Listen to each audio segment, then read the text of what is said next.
Hey, Justin here with Stay at Home Dads Podcast. Welcome to the place I talk about a lot of dad stuff, a lot of kids stuff, as well as a little guy stuff thrown in there too, here and there. Just a lot of things that I think about and I find interesting, I talk about, and hopefully you find them interesting and useful as well. So, anyways, welcome to the show, and thank you for tuning in. All right. This week, we continue my conversation I had with my good friend TJ, who lives up in northern Minnesota. He has kind of a unique story. Well, maybe not a totally unique story, but you don't hear of a lot of guys talking about this subject. He is a single dad, and I'm not just talking a single dad that's got split custody with the mother.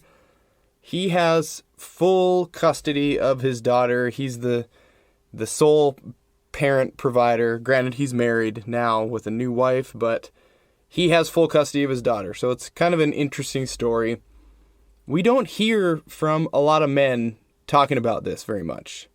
Maybe they kind of suffer in silence. I don't really know. It's just good to kind of hear this perspective, this version. We tend to hear a lot about the mother aspect in these stories. A deadbeat dad, or a dad that doesn't want to be around his kids or doesn't want to make time for them, or all he's good for is a paycheck. Well, this is the other side of that coin. Kids really need fathers in their lives. So if you're in this type of situation, I really hope that you're working together with the mother, with that other parent.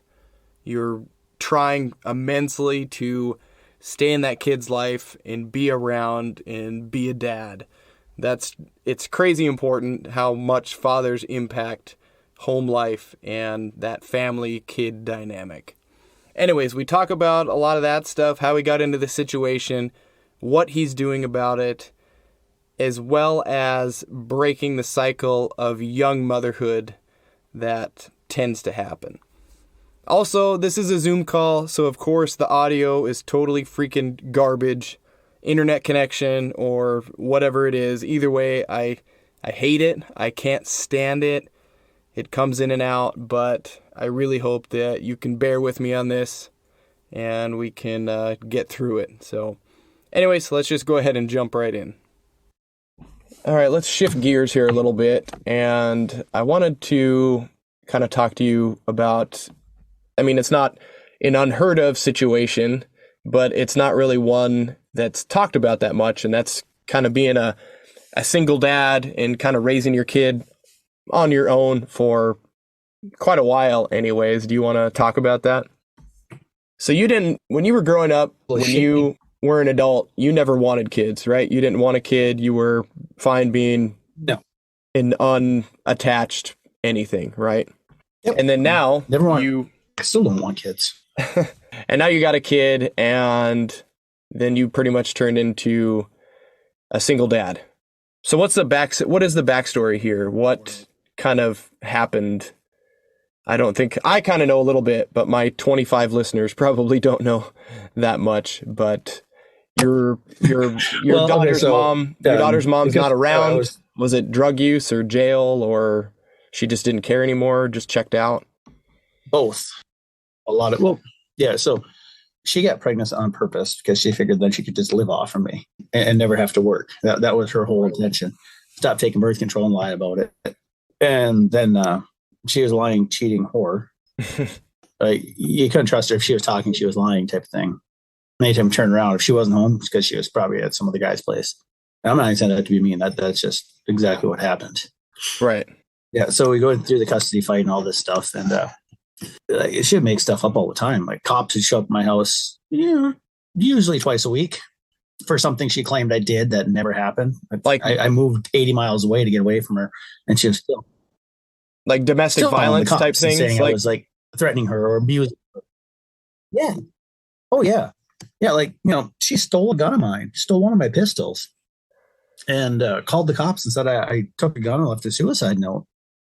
So I had a privilege of a 72-hour stay at a psych center, which I wasn't supposed to go to. That's a whole nother story. But long story short on that, I got a doctor fired at the Rosa Hospital over that because I didn't talk to her. Doctor I talked to said, yeah, you're not suicidal. You're fine. You can go. And this other doctor said, nope, you're going to Thief River. Already signed or called the place and sign the paperwork. They were and coming to he get you filed a the van, complaint, had me file a complaint or terminate. Yeah, she's anti-gun. She told me because I own guns, I'm a danger. Okay. Literally what the woman said. So, but yeah, so I get there. It's like, what the hell? They have you like do an entry psyche eval. It was like 300 questions. And then I did that one and everything was fine. Most people get that one, then they get a 500 question one. I never got 500 because these psych evals literally I spoke to called. They literally just ask you the same question over and over and over in a multitude of different fashions, right? Is that pretty much what it is? Pretty close. I mean, I don't remember a lot. It's like they want to see a consistency on how you answer things. Yeah. Okay. Yeah. And the first one is kind of see if you're going to be a danger to yourself there or a danger to other patients there. And obviously I wasn't. And like I said, my doctor called, the one I talked to, and I talked to him as well. And he's like, I filled them in. I told him you're not supposed to be here. That doctor who never spoke with you, signed the papers and called you before he even got here. So like she had her mind made up because I owned guns. We actually had, fortunately, Dan Ring was a cop at the time, had his body cam on still. She said that to me. Mm-hmm. You own guns, so you're a danger to yourself, so you're going there. And oh my God, it pissed me off. Like, we have a Second Amendment constitutional right to own firearms. Right. Like, so that doesn't make you a danger to yourself. It's just a tool. But when I was there, I told a friend of mine, and I was like, I need you to go in my house or in my apartment. The door's unlocked. I'm like, get all of my guns out of there. So I told him everything I had. He calls me back and goes, your pistol's gone. I'm like, what? He's like, yeah, your 22 pistol isn't there. Like, that's the one that Megan told the cops I took. Like, call and report it stolen. Like, report her stealing it. Right. Guess who had it? She did. So she took my gun, called the cops, said I took that gun and was going to kill myself with it. Well, there's some holes in Fast forward to that point, because I tried to file theft charges against it. Florida Police Department went file for that firearm on her, but they did get it back for me. And then I had to get a note from the doctor saying I was fine and stuff for them to release it back to me. Jeez. Ridiculous. So once that happened, like, nope, this is over. I'm going for custody because this shit can't happen. Like, I can't have that kind of mental instability. Yeah. And craziness raising my child. So I filed the paperwork, went through the fight. Custody fight? Initially, we had 50-50 custody. Yep. Because the state of Minnesota, it recommends 50-50 custody is the best interest of your child. Okay, so we tried that. Well, that 50-50 was more like 90-10, where I still had her like 90% of the time because the mom wanted to go out and party and got into drugs. And at this point, you're not living together. You're not around each other. The relationship has completely dissolved, right? It's gone. Yep. Okay. Yep. So she was doing her thing and being, unfaithful to the guy she was dating, big time unfaithful to him, and screwing his friends and going to parties and screwing around with other guys. And one of these that she was cheating on him with, she went to a party with down in the Warren area, and she got drunk and wanted to leave, like got just obnoxious drunk, and he wouldn't let her leave because like, you're not driving drunk. Right. So she called the cops and reported that she was being kidnapped, being held against her will. So the cops are on the way to this party because they believe she's being kidnapped. Cops show up and she's attacking this guy with a knife. People are trying from attacking him, like she's swinging this knife, and the police arrest her. And find out the truth that, he just said no and took your keys because you're drunk. So she gets charged with assault with a deadly weapon, with attempted bodily injury. Jail time. I don't know what other charge she got. She got a few of them anyway. Yeah. So she was charged with 3 felonies off that act. Well, they ended up dropping all 3 felonies and giving her probation as long as she didn't break the law again. Well, let's fast forward here just a couple of months, and she'd gotten into meth. Oh, boy. And got caught with a large quantity. Gets arrested, gets the charge back on her. Like, she got caught with enough of it. She ended up with 6 felony charges, including the assault with a deadly weapon, intent to cause bodily harm. And she was sentenced to like 2 years and 6 months in prison. So she's it was in county jail for a while. And oh shit! Before she got caught with the meth is when I got my full custody, because her sister called me, her half sister from her dad's side called me and goes, "Do you have Abby?" And I said, "Yeah." She goes, "Don't give her back." I'm like, "Why?" She goes, "Because it's doing meth. She's waiting till Abby goes to bed. She goes outside in her car and tweaks and just like is out in the car all night long, tweaked." Wow. So I'm like, okay. So I literally sent my message because the next day was supposed to change. I said, "I'm not giving her money on meth." How old is your daughter at this point? At this point, about not quite 18 months. Okay. A baby, like. So, I guess she'd been A year and a half old, yeah. It would have been 19 months.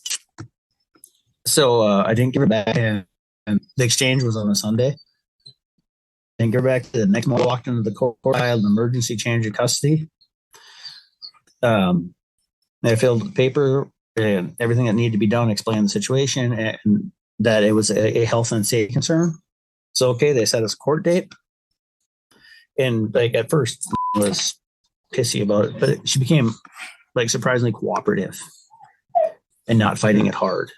Like odd for a supposedly mother. Understanding of what's going on. Right. Yeah.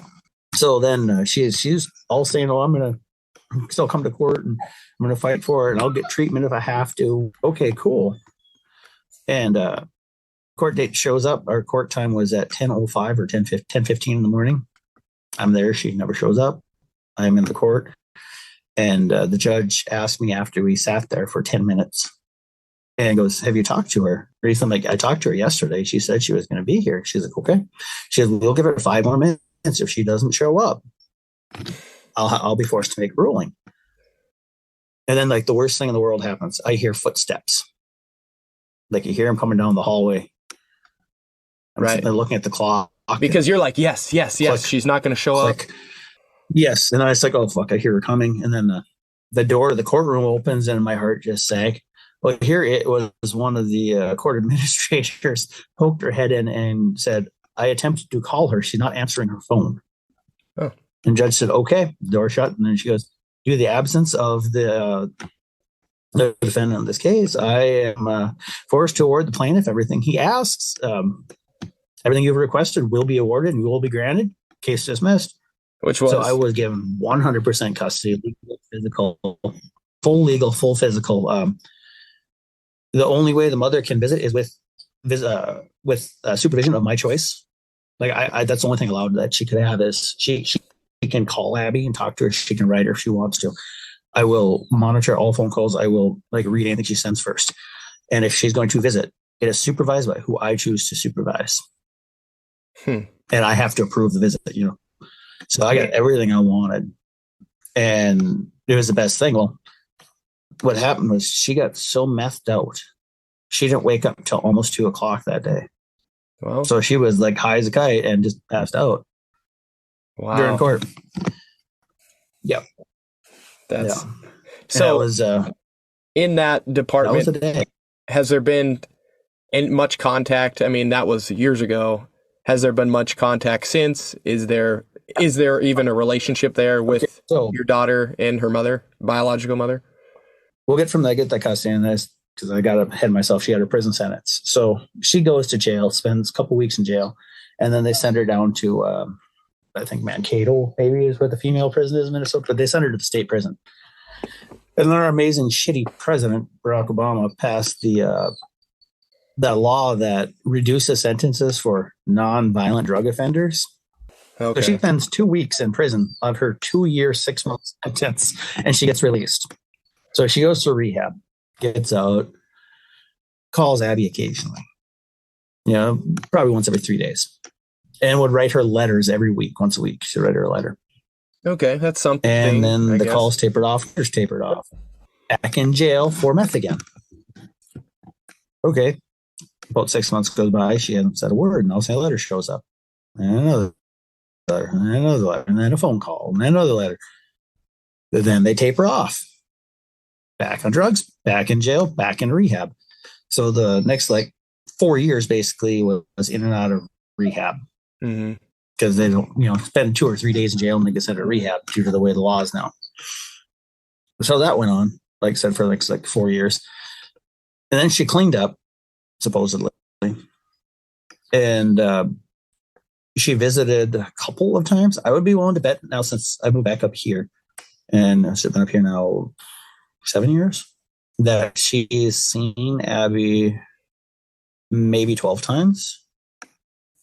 More than I expected, come here, visit anyways. A couple times. Well, and when she sees her, it's usually like when Abby's grandma or great grandma will take her a day or two, and then they'll have her show up over there. Oh, and Abby's not. She's not real happy about it, because she knows she's not stupid. And she wishes that she'd just sign her rights away, because she doesn't try. She was calling her and talking to her, a couple times a week, until she met the guy until she met the guy before this guy that she's now engaged to. So back in like June or July, she met some guy and was dating him, and then all attention goes to that guy, and she stopped calling, stopped writing. And that relationship didn't last, guy. So all the attention's still on that guy. And the only time she like I said, if she's goes to her grandmother's or great grandmother's house for a day or two, or for a holiday, and then they have her there. This has got to be quite the emotional, right, for not only you, but for your child as well. And she's young. She's, what is she, a teenager now? She's young. She's, dealing with all this stuff. She just turned 12 in November. Okay, 12. I was thinking 13 for some reason. But yeah, it's like this, oh yeah, my mom is here. And then, oh, she's gone. And oh, she's back. And oh, she's gone. And then it's, I don't know, you're just disappointed in your mother. You don't even want to it is. be around her. The most frustrating part about it, it's just something I've said since day one, is whether I like the mother or not, or care for the mother or not, Abby has the right to know her mom. Right. She has the right to know her mom's family. So I let her exercise that right. If she wants to, I'm like, yeah, you can call her. I'll send her a message. I'll have her give you a call or whatever. So like anytime she wants to, I would facilitate, make sure that happens. She doesn't want to anymore, because she keeps seeing it. She likes seeing her great grandmother, because her great grandmother has been a constant. And she is like, and she's the one, because it's crazy. The great grandmother just randomly will be like, hey, can Abby come over this weekend? Can Abby come over tomorrow? Whatever. If you ever need someone to pick her up, give me a call, do it. All that good. The biological grandmother on the mom's side, only birthdays and holidays. And by birthday, literally Abby's birthday, Thanksgiving, and Christmas. That's it. That's the only contact? That's it. Yeah. She doesn't call her. She doesn't write her. I mean, she'll send her like Easter cards or Valentine's cards, but she doesn't ask to see them or see her other than those holidays. Yeah, that's... And like the step-grandfather. So the step-grandfather, he asked twice, and he even asked me. He asked my dad about it. And so he's only asked like twice in Abby's entire life. So it's like there's not a whole lot of actual support and effort coming from that side other than her great-grandmother.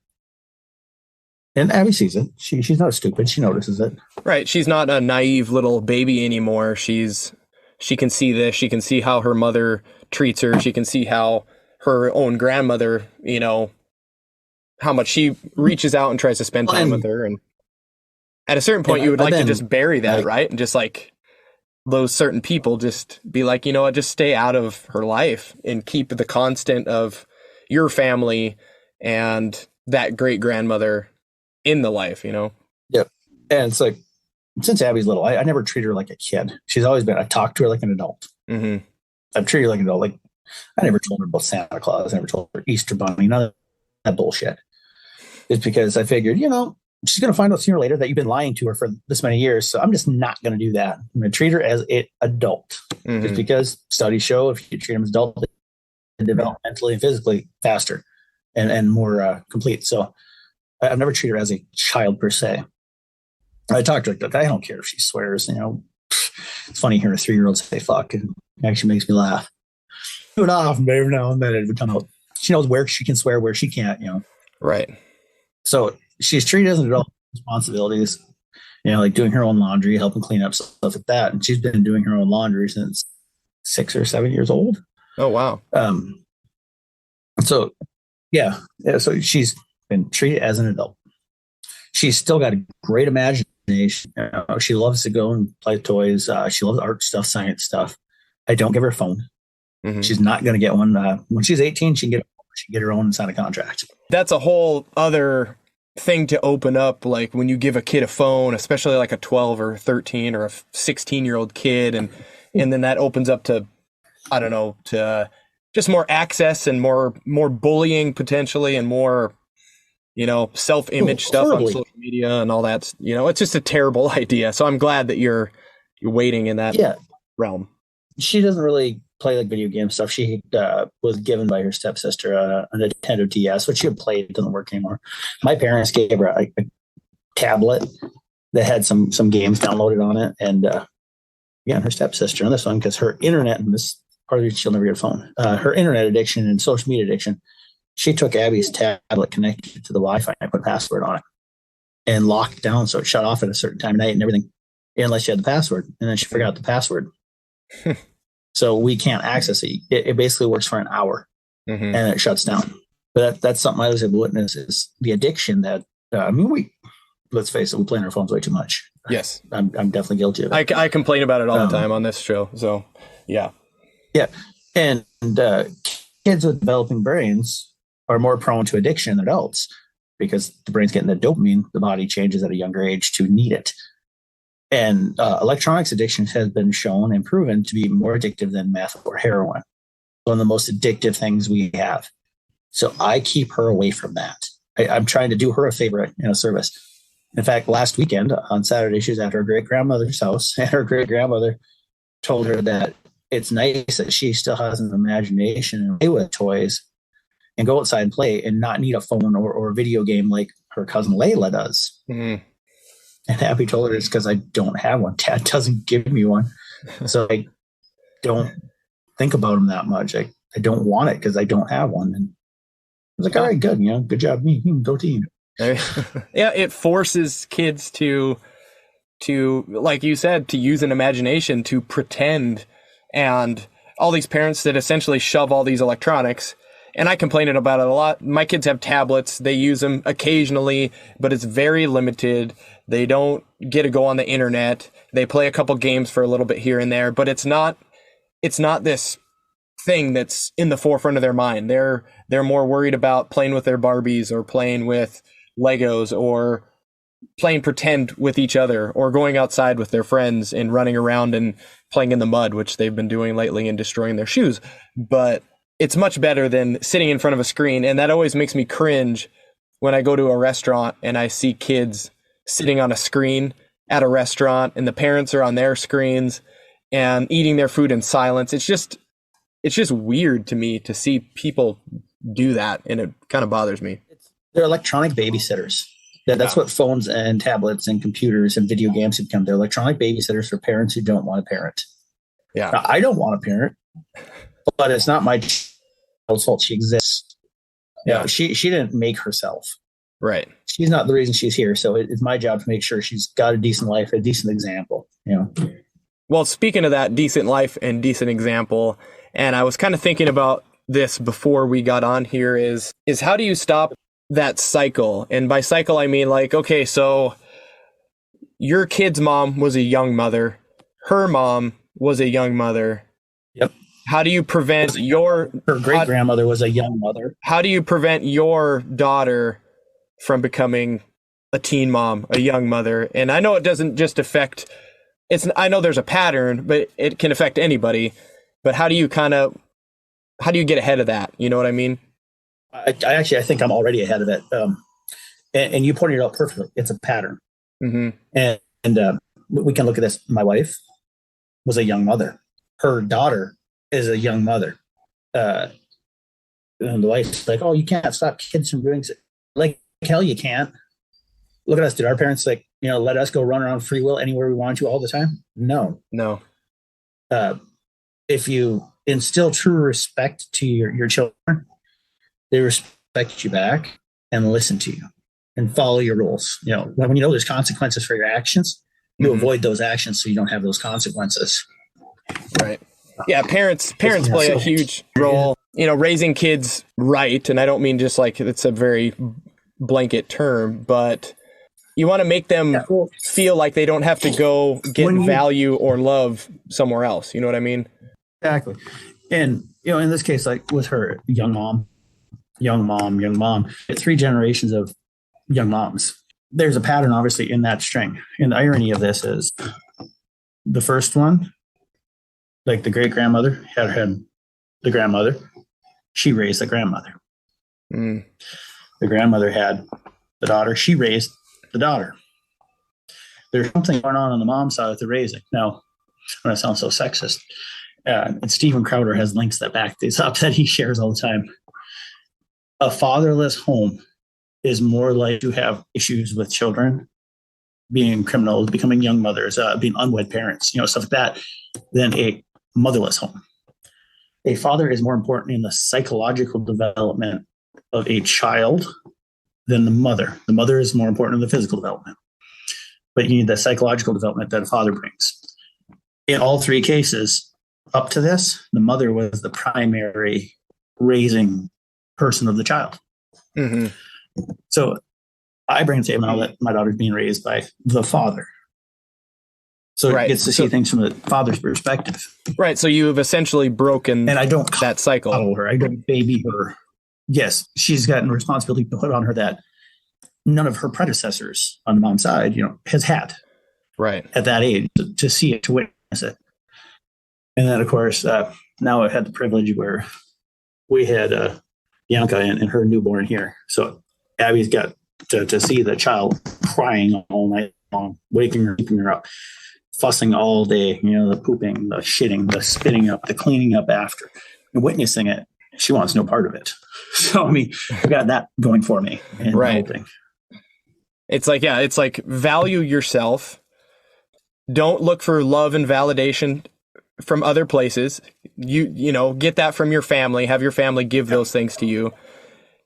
And honestly, it's like when you grow up and you're even in high school or college, it's like, don't get pregnant and graduate. Whether that's high school, whether that's college, it's don't get pregnant and graduate college. Like, that's pretty basic rules to not essentially altering and I don't want to say screwing up, but highly altering your life down the road. Big time. And then you get a lot of teen moms and young moms that don't live that young adult life where you go and you do your partying and you're out and about, just, you want to go somewhere, you just leave and go, where you got that freedom. So they miss out on that, and it ends up affecting them later in life, which I'm going through right now, witnessing in my own marriage. Causes issues because they don't live that life to understand that. Right. So it's a pattern that's breakable, that's easy to break, as long as you looked at and saw what was happening to begin with. Right. And you're like, oh, okay, this is what went on every single time that led to the child doing these kind of things. Well, if you say that a child can't be prevented from doing something they're not supposed to because, they'll find a way, that's a crock of shit. That's a lazy parent. Right. A parent who's willing to do what it takes to prevent it will do everything it takes to prevent it. Just because a kid has a driver's license doesn't mean that they get to get in their car and go anywhere they want at 16 years old, anytime they want. Correct. Yeah. That doesn't happen. And it shouldn't happen. Every time a kid wants to go hang out with their friends, you don't say yes, especially nowadays with the electronics we have. It's again, this part of it too, people been with that.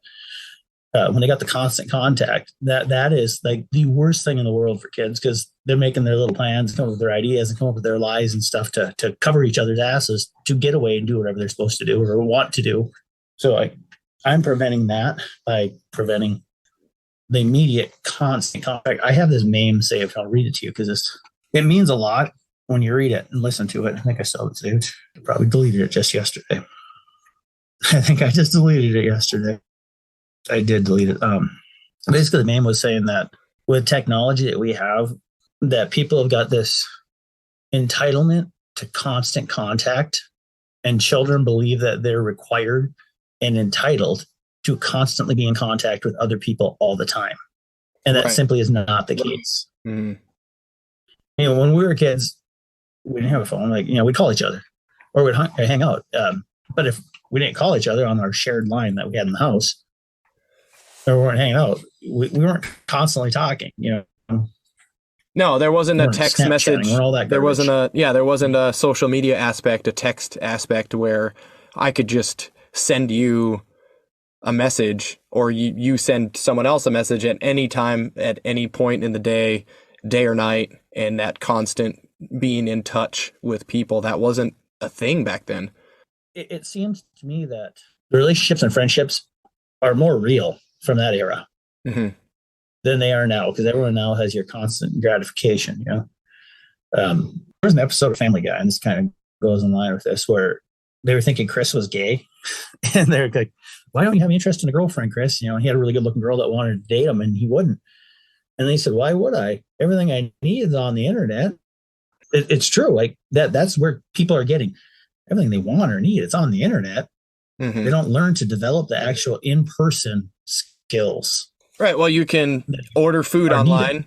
You can talk to people in chat rooms. You can play video games with people. You can build these fake relationships, I guess, with people that you don't even know. They're not even in your same city or state or country. And it's all fake. It's all, VR. It's like this whole metaverse that Facebook is pushing, like beyond this virtual reality. And they're promoting that more than promoting going outside and meeting people face to face and going to a real park and talking to real people and having real connections with people instead of this fake. That is something that I've been doing with Abby. Like, so she doesn't have that. She actually has to interact face to face with people or talk to them on the phone and have a real connection and learn how to behave with a person and around a person.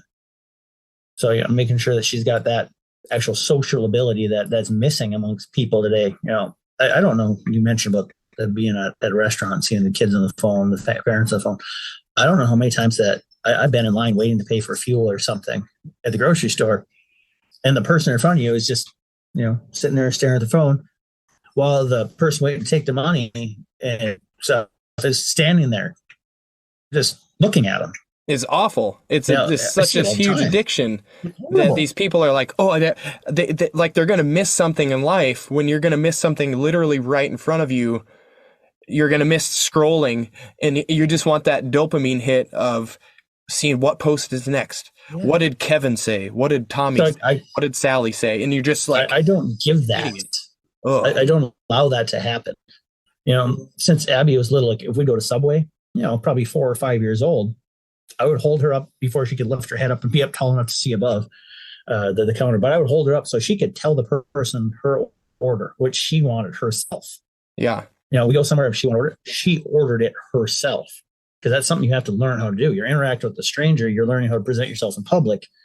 Come Father's Day, Amy would give her a credit card or the money to go up and pay for a meal because she's taking me out for Father's Day. Wow, nice.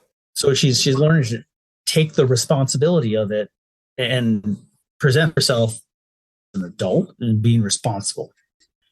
So right. It's little things like that I'm doing to break the whole trend of the past. Every chance I get, yes. It's to set an example that her mother didn't have set, that her mother's mother never had set, and that her mother's grandmother never had set. So I'm trying to get that example set for her to have, to apply, so it doesn't happen. Now, speaking of your daughter, there's a lot of little things that you don't think about till you're asked the question. Right? I know, it's good, right? So speaking of your daughter, and now you have a woman in your life, your wife, Amy's in your life, and you guys are married now. Has that relationship had a positive? I'm assuming it has. It's kind of a silly question, but has that mother figure coming into her life, have you seen a change in your daughter as now that there's this other woman there that is that mother figure, is what I'm trying to say? Yes, and I'm going to say a lot more yes than no. There's occasionally no's in this, but for the most part, yes, because she's got a mother figure in life who is got college degrees, and 2 more of them. So she's setting a role example of furthering education, and consistently works, and is there consistently. She doesn't just bail out on her. For the most part, yes. There is the times where, and I'm going to assume anybody who has kids from a previous relationship, whatever, probably does this without knowing it. There's the times where Abby definitely is put on the back burner to Amy's kids, and she notices it, and she'll tell it to me. She'll tell it to my parents, and I'll bring it up. And more often than not, Amy gets upset and says she's not doing it. But every now and then she thinks about it. And the next thing you know, Abby's getting taken out to dinner or getting bought some toys or something because she realizes, oh shit, I have been. She has that realization. She thinks about it. And then all of a sudden she's like, oh, wait, I have been showing a lot more attention to my kids than her. And at least she's realizing that, hey, this isn't right. That's not what I should be doing. And she tries to make up for it. So for the most part, it's definitely been positive, and it's been consistent, which is probably the most important thing, is that she's had a consistent mother figure now. Right. But it's for the most part been positive, and it's given her an example. Like I suck at math, so this is where it helps, because Amy has a teaching degree as well, and it's math. So when it comes down to if she needs help with her math homework, we got someone who knows how to do it that's able to help her and is consistent about it and making sure she gets it done.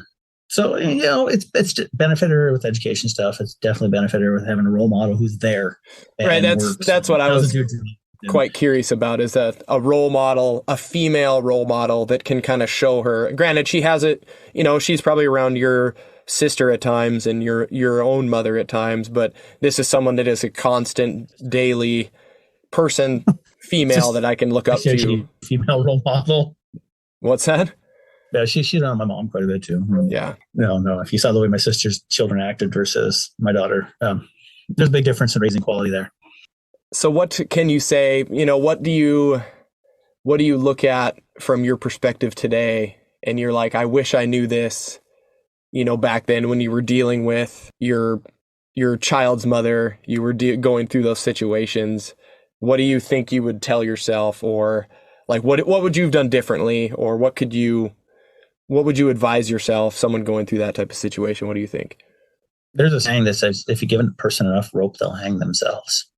Believe that statement. Do not force anything, because it's going to happen the right way. If someone's on that path, they're going to keep consistently making mistakes. Kind of, is that what you're meaning? And each one's going to be worse and worse. So let it happen. Don't force it. And learn to not let it stress you out, because you lose so much sleep. You're sick so much just from stress. Mm-hmm. You're going through stuff and it's not right. It's not fair, and it's not good for the child. So it takes so much out of you. But if you're willing to weather the storm and just relax, the person's going to fuck up, and it's going to end up straightening itself out. It's either going to be they're going to screw up, or you're going to be the constant, and then they're going to get better, and then you'll get through it together. I would assume, there's two ways it can go, but you can be there in either one, and either the person is going to come out of it and get their act together, and then you'll have your happy little family, or it's going to go the way that yours did, and it's going to just keep snowballing into mistake after mistake after mistake, and then fall apart. Yeah. And it's, now I can step forward now into the marriage perspective thing too. Once you get into that, it's, don't ever put an object, whether it's money, a car, a house, don't put that in front of a person, because a person can be anywhere with you and can do anything with you and be there for you. An object is just that. Mm-hmm. Growing up, when your parents are like, geez, it's like talking to a wall. Well, that's what an object is. You talk to a wall. It doesn't talk to you. You talk to an object. It does nothing for you. It's just an object. And I guess, I can use that and apply it back to going through like the custody battles and everything like that as well. Is don't view that the custody battle itself. Don't look at that. I mean, you're doing it, but don't look at that. Just look at and focus on the end result of the child. Right. And what's best for the child, the person involved. Because if you're not doing that, everyone's just big, you're just greedy, or you're just trying to be hurtful. Mm-hmm. You're not doing it for the right reasons. You're doing it for an object. You're doing it. You need to be that rock, and you need to be that constant, whether it's the dad or the mom or whoever's going through a situation. Like, somebody has to be the constant in the kid's life and be the grounding rod, essentially, that does it, the immovable Yeah. object that the child can rely on, that the child knows is always there.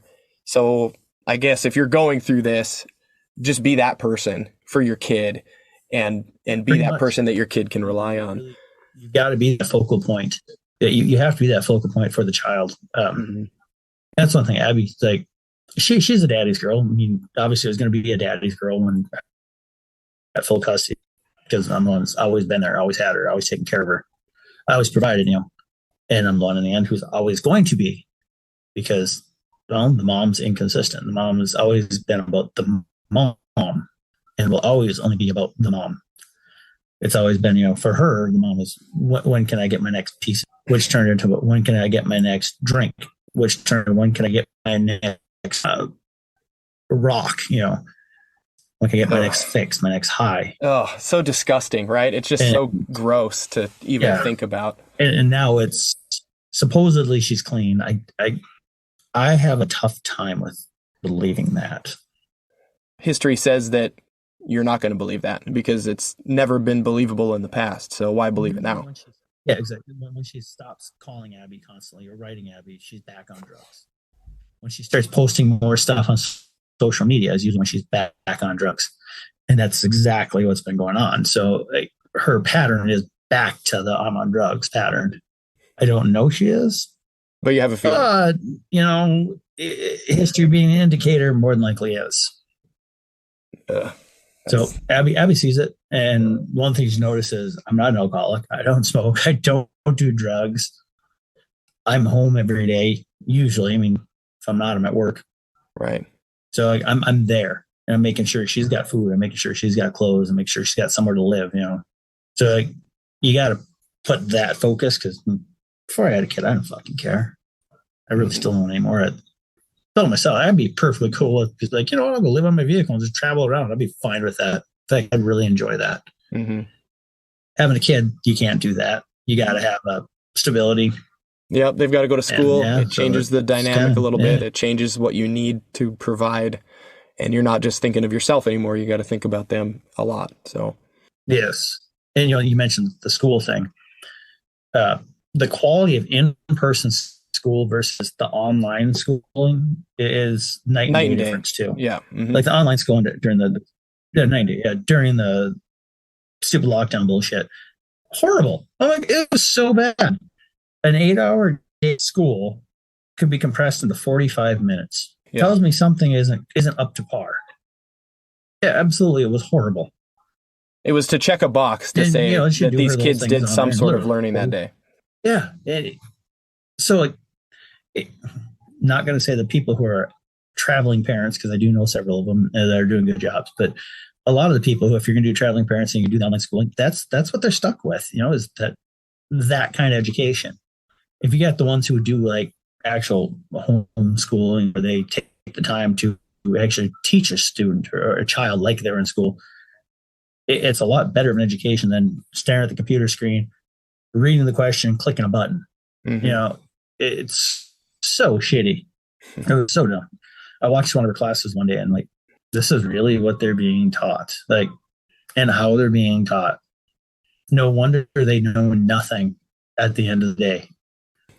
Having actual school, I think, is definitely a better option. I think it's a lot more grounding for a student and a child to learn. At least it's another. And of course, you throw in actual social interaction with the kids. Yeah, it's another constant. It's and other adults. It's a routine. It's a constant variable. You go in, you have your family life, constant. Dad, family life, that's constant. And your stepmom, constant. And then you go to school, you see all your friends, you see teachers. It's all part of a routine. And I think kids, Yeah, another thing about it is when they're actually in the classroom, they're learning more about the respecting of adults as well. Because you've got, different teachers, different classes, and you got to be respectful and decent with them. And you learn to interact with people with different opinions, different ideas, which you don't get with the online stuff. Again, comes back down to the being grounded, being in a location, a singular. It's too secluded. It's just like we talked about with kids being online and locked in their rooms on their computers playing their online games, and it just promotes more of that, and it promotes no social skills. It promotes, being secluded and being alone and all. Yeah, it's just not a good combination. No, it is really not. Well, there's a lot more. There's a lot more things that we need to get into. I had more on the docket here, but we've kind of running out of time again. But we'll have to do that again here soon. Anyways, thank you for coming on here. Thank you for kind of talking to me. We talked about quite a few different things today, some fish stuff and lakes and all that, and kid talk and going through a custody battle, which I have no experience in, and hope to God I never do. So anyways, thank you for kind of shining a light on some of that stuff, talking with me. All right. More people need to speak out about things, and need to be willing to be open about it.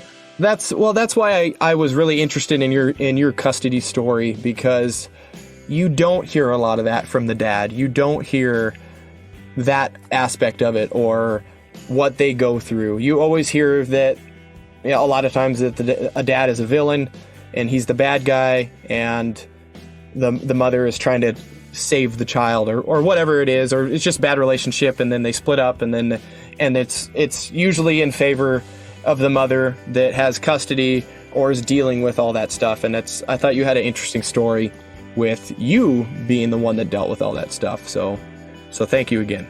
Yeah, you're welcome. All right, well, that's pretty much all I have for today's episode of Stay at Home Dads Podcast. Thank you for listening. Thank you for tuning in. I hope we talked about some interesting insights and some interesting stories. If you have any questions or comments for me or for TJ, just head over to my social media or to podbean.com.